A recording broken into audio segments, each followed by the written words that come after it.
Hello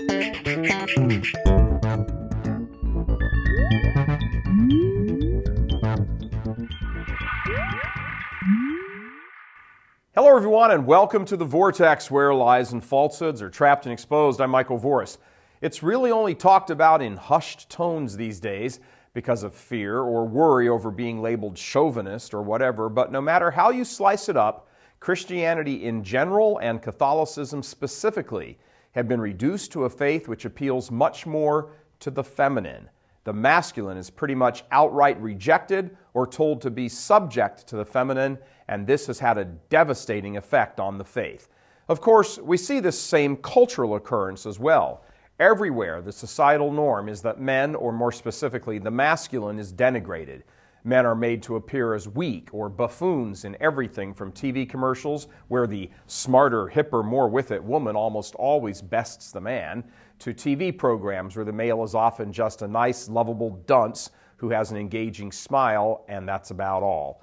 Men have been robbed of their masculinity, and with that theft, the entire notion of masculinity and all that comes with it has been reduced to little else than a video game where young boys shoot and kill zombies or whatever. It's fair at this point to ask, what is masculinity? First off, maleness and masculinity are not the same thing.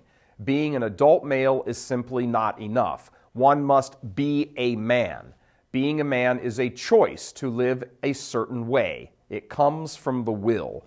Maleness is biological, a physical quality. Masculinity is a spiritual and cultural quality that does have some connection to the biology of being male, but there is more to it. A male must be brought into, taught, initiated into the life of masculinity. This being brought into masculinity, from moving from a boy to a man, is a current which flows through vast amounts of Western as well as world literature, from Homer and Hamlet to Hemingway to F. Scott Fitzgerald. In fact, much of the plots and narratives of the most famous stories we have as a culture revolve around the successful or failed attempts of young males striving to become men. So what is masculinity? The first thing to express is from the realm of the biological. The female is the norm, the baseline, the standard. It is from the female that the male must biologically be differentiated. Science has concluded and proven that in the womb, the small embryo will develop into a female naturally unless certain chemical baths wash over the developing human being. So the male comes about only through a positive action. This biology has far-reaching effects in the infant and young boy. Unlike the young toddler girl, who only needs to differentiate herself as merely separate from mother, the young boy must differentiate himself not as just separate, but also of a different kind altogether.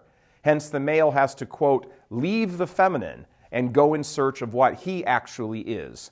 He needs to be taught and learn what it is to be masculine. As an aside, history may well record this signal fact as the overriding condemnation of our age, that when young males turned to find out who they were, there were no masculine men or authentic fathers to teach them or from which to learn. Growing into manhood, the rite of initiation has been a staple of every civilization right back to the beginning of recorded history. In more tribal times, boys were actively taken from the protective embrace of the feminine and led by the village men into various rites, almost always involving hardship, danger, and bloodshed, from which they emerged as men.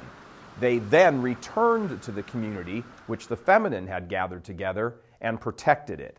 This then becomes the defining understanding of the masculine, that the feminine, the community, must be taken leave of, and hardships must be borne so that the man may become masculine and now go back to the feminine, not to be protected by it, but indeed to protect it.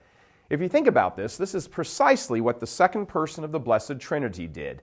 The people of God, Israel, were like a bride to God. It was the feminine. God indeed often spoke of the collective people as his spouse. The second person departs from the feminine in a manner of speaking and moves from infant male to manhood through blood and suffering, through sacrifice, in other words, and then returns to the feminine as protector, to his bride, the church. Our blessed Lord then becomes the example of masculinity par excellence. He is the perfect male, willing to depart from the community so that he may return to it as protector and provider. What defines the masculine, therefore, is, in a phrase, the willingness to sacrifice for the other. It is in this way that we can say God is masculine, not male, but masculine. But what happens to our understanding of God if our understanding of masculinity is abolished or swamped over by an emphasis, an overemphasis on the feminine? Within the church herself, much disaster arises. In liturgy, the Mass, for example, the notion of sacrifice, the masculine, is overcome by the feminine, which is much more oriented to the community. The emphasis has shifted from the altar to the people, and we have seen this in parish after parish all over the Western world. Women run everything and men leave, from altar girls to lectors to every kind of ministry there is in the church. In a 1987 University of Notre Dame study of Catholic parish life since Vatican II, the following facts emerged. 85% of those involved in social justice work and tending to the poor and sick are women. 80% of those involved in CCD and RCIA work were women. 80% of prayer groups are women. 75% of Bible study religious discussion groups are women. 60% of the time, youth groups are headed up by women. In country after country in the West and culture after culture, poll after poll suggests that men view being outwardly religious or spiritual as feminine. This has robbed the faith of one of its most foundational and vivifying truths, that the faith is ultimately about sacrifice for the sake of the community, the willingness to shed blood if necessary. This notion appeals to men at their core. We are hardwired for it, and when it is absent from the daily life of the church, men sense they have nothing to identify with, and they leave.